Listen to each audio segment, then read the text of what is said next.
Mon nom est Samuel, et il y a encore 10 ans, ma voix était un tonnerre.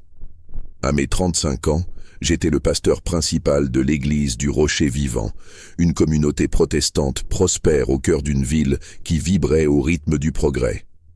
Ma vie était un témoignage vivant de la bénédiction de Dieu, ou du moins c'est ce que je proclamais depuis ma chair d'acajou, polie chaque dimanche.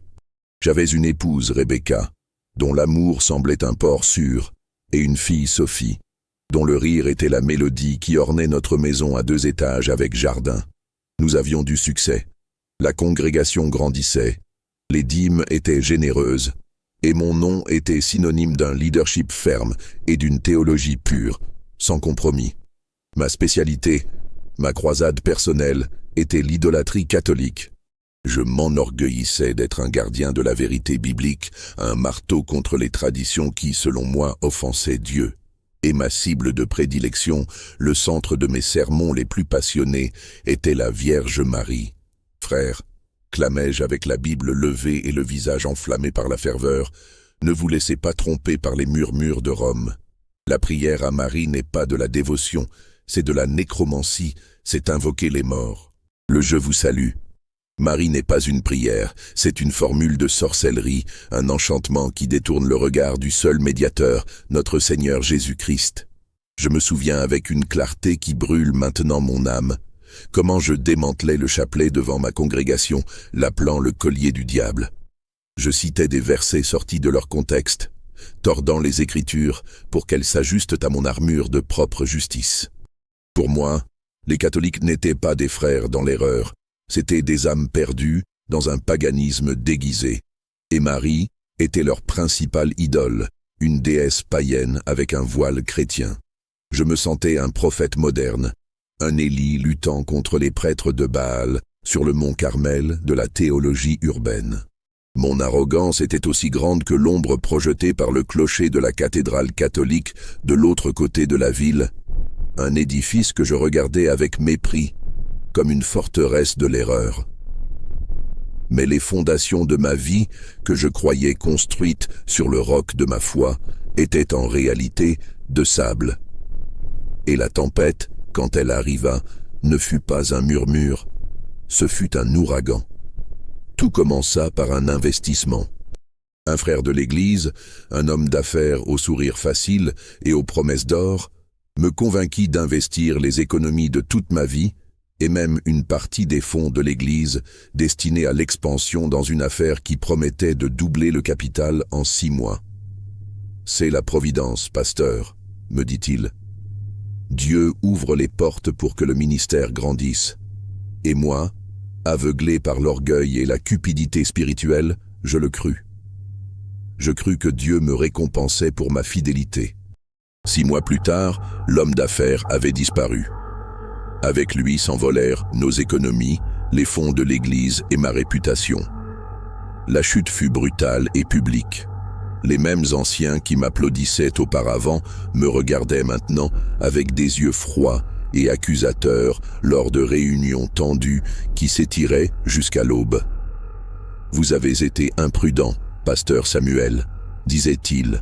« Vous avez confondu l'ambition avec la guidance divine. » Les familles commencèrent à quitter l'église. Les dimanches, les bancs vides étaient un cri silencieux qui me perçait les oreilles. Le tonnerre de ma voix se transforma en murmure tremblant.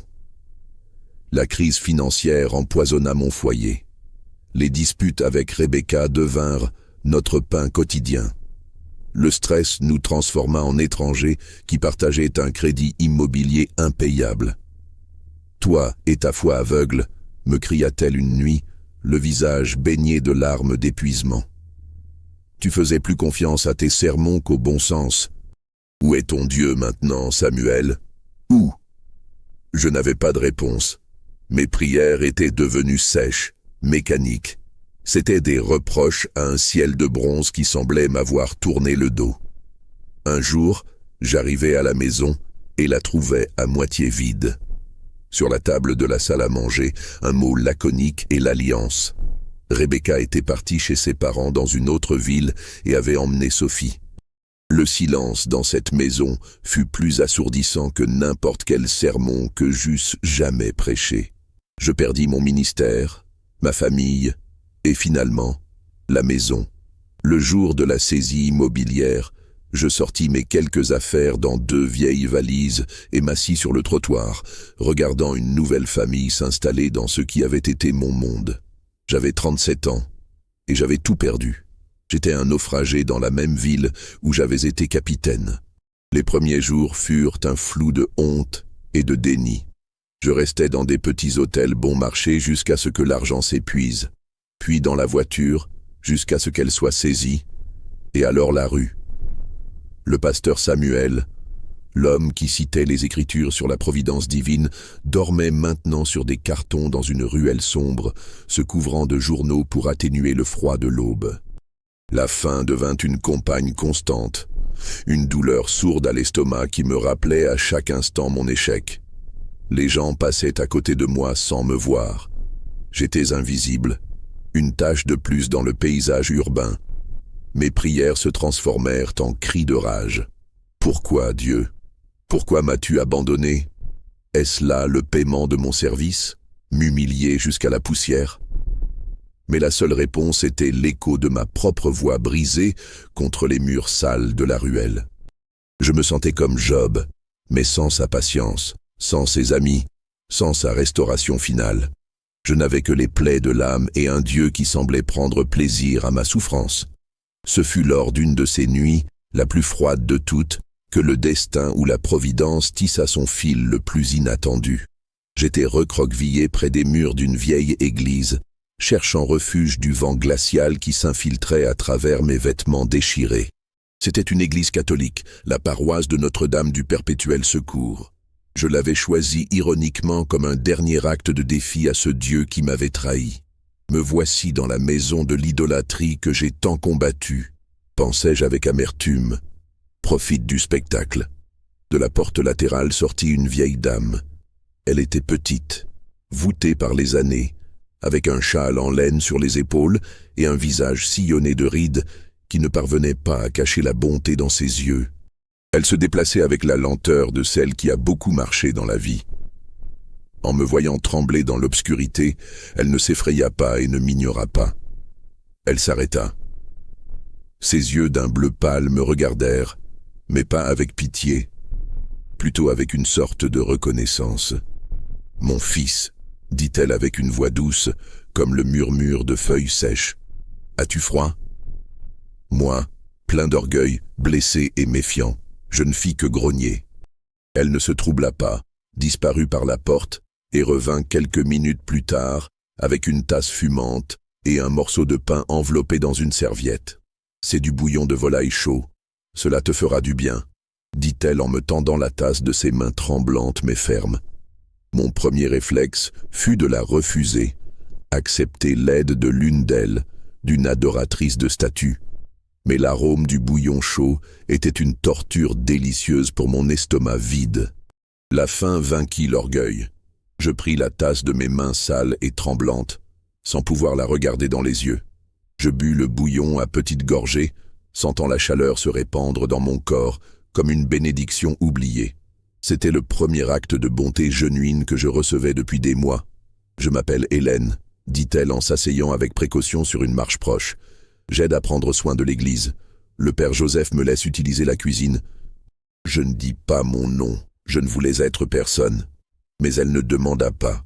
Elle resta simplement là en silence pendant que je terminais le bouillon et dévorais le pain.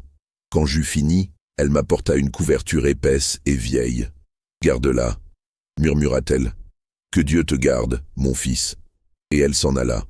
Cette nuit-là, enveloppée dans cette couverture qui sentait la naphtaline et un foyer que je n'avais plus, je pleurais.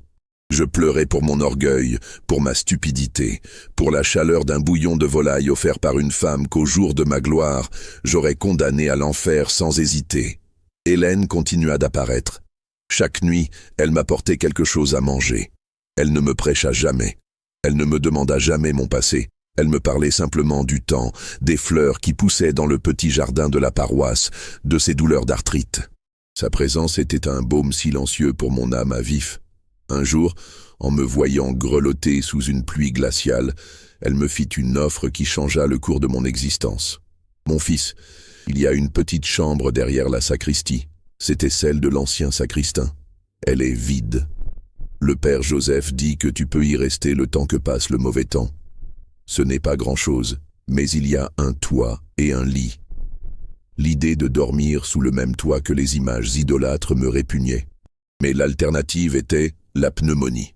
J'acceptais la tête basse, me sentant le plus hypocrite des hommes. La chambre était petite et austère. Un lit de fer, une table, une chaise et une petite fenêtre donnant sur une cour intérieure. Sur le mur, au-dessus du lit, il y avait un crucifix de bois sombre et sur la table de nuit, une petite image de la Vierge Marie, celle du Perpétuel Secours. Ma première réaction fut de l'arracher, mais quelque chose m'arrêta.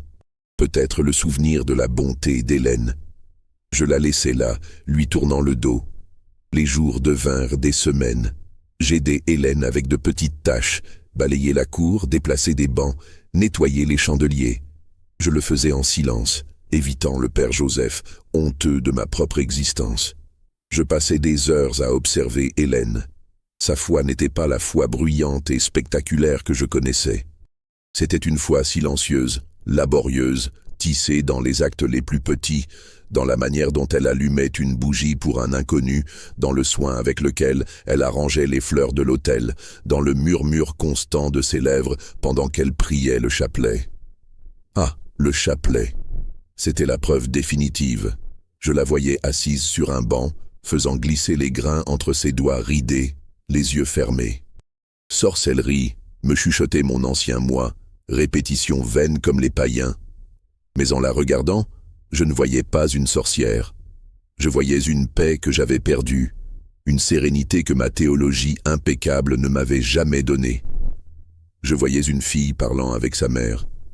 Une nuit, le désespoir me frappa avec la force d'un tsunami.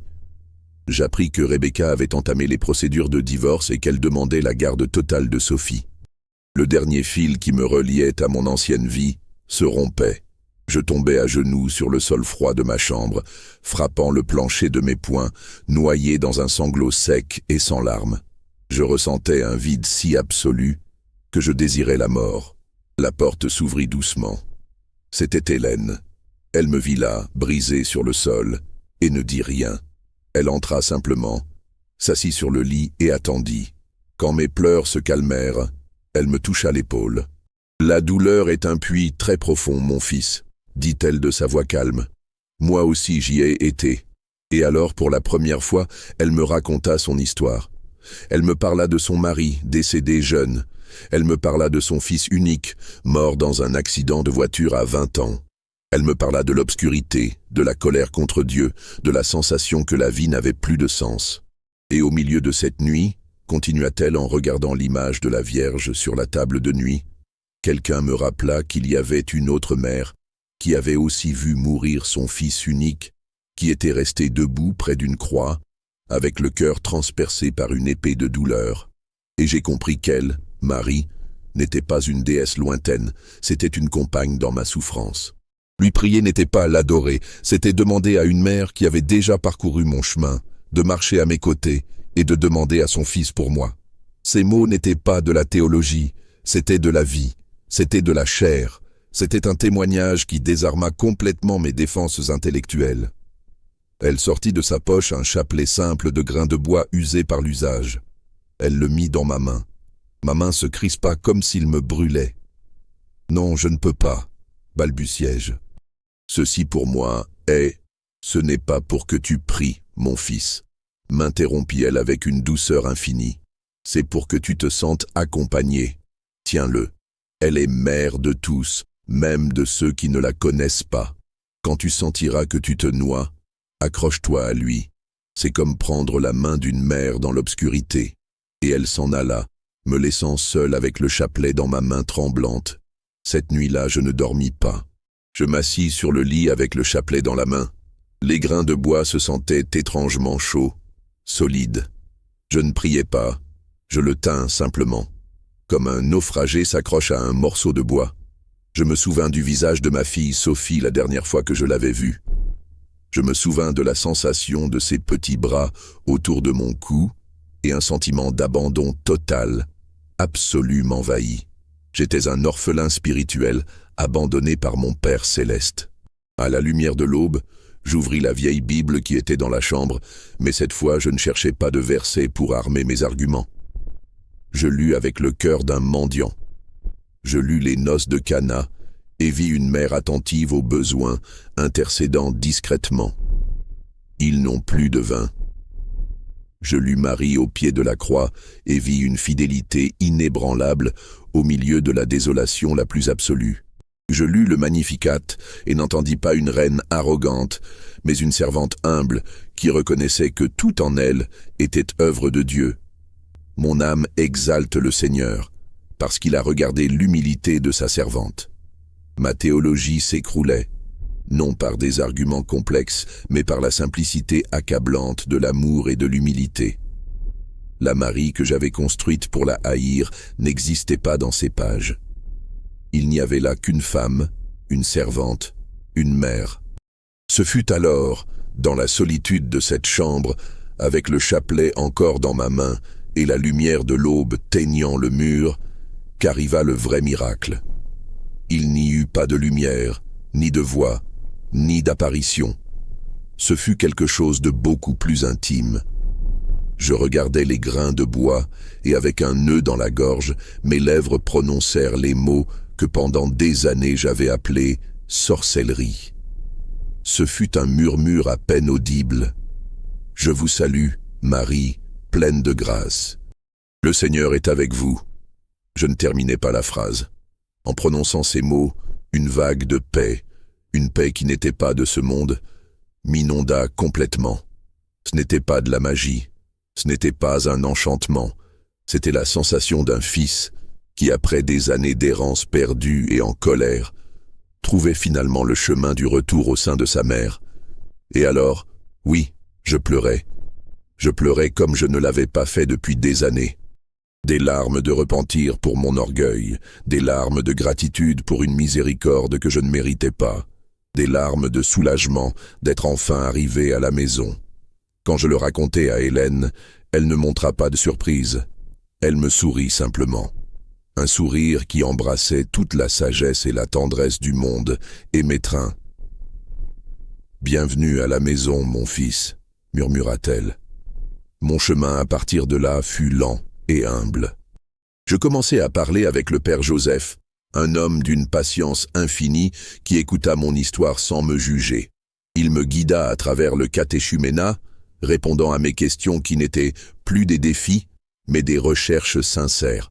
Je rejoignis le catéchuménat avec des jeunes et d'autres convertis, me sentant le plus novice de tous. Je trouvais du travail dans une menuiserie, le travail physique, l'odeur du bois, la sueur de mon front me rendirent ma dignité. J'appris que la valeur d'un homme n'est pas dans la chair qu'il occupe, mais dans l'honnêteté de son travail et l'humilité de son cœur. Peu à peu, je reconstruisis les ponts. J'écrivis à Rebecca non pour lui demander de revenir, mais pour lui demander pardon. Pardon pour mon orgueil, pour mon aveuglement, pour l'avoir entraîné dans ma chute. Nous ne nous remîmes pas ensemble. Les blessures étaient trop profondes, mais nous parvînmes à trouver un lieu de paix. Et le plus important, elle me permit de revoir Sophie. Le premier jour où je l'étreignis de nouveau, je sus que la grâce de Dieu ne restaure pas toujours ce que nous avons perdu, mais toujours, toujours, elle nous donne ce dont nous avons besoin. Je ne devins jamais prêtre. Mon appel était autre. Ma chaire maintenant, c'est l'atelier de menuiserie, un banc dans le parc, une tasse de café partagée. Je devins catéchiste dans la paroisse, enseignant aux enfants les mêmes vérités que j'avais autrefois méprisées. Et quand je leur parle de Marie, je ne le fais pas depuis la théologie des livres, mais depuis l'expérience d'un fils qui fut sauvé d'une ruelle par l'amour de sa mère, manifesté dans les mains ridées d'une vieille dame appelée Hélène. Hélène partit pour la maison du Père il y a quelques années. Nous l'accompagnâmes dans sa maladie, priant à ses côtés le même chapelet qu'elle m'avait donné. Avant de mourir, elle me fit promettre que je ne cesserai jamais de raconter mon histoire. « Pas pour toi, Samuel », me dit-elle, « mais pour tous les fils perdus qui croient qu'ils n'ont pas de mère. Parfois, quelques anciens membres de ma congrégation me trouvent. Certains me regardent avec pitié, d'autres avec colère, m'appelant apostate. Je ne discute pas, je souris simplement et prie pour eux en silence, parce que j'ai appris que la vérité ne s'impose pas, elle se trouve. Et j'ai trouvé la mienne, non au sommet d'une montagne de certitude, mais au fond d'un abîme de désespoir. Les années ont passé. Mes cheveux sont maintenant plus argent qu'obscurs. Mes mains sont calleuses par le travail. Je vis dans un petit appartement près de la paroisse du Perpétuel Secours. Ma vie est simple, silencieuse et profondément heureuse. Chaque nuit, avant de dormir, je prends ce même chapelet de grains de bois usé et en priant, je ne sens plus l'écho d'une formule vide, mais le battement d'un dialogue d'amour.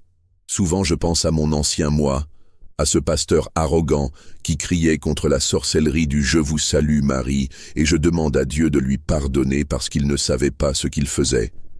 Il ne comprenait pas que la vraie sorcellerie n'est pas d'invoquer une mère, mais de se croire si juste qu'on n'en a pas besoin.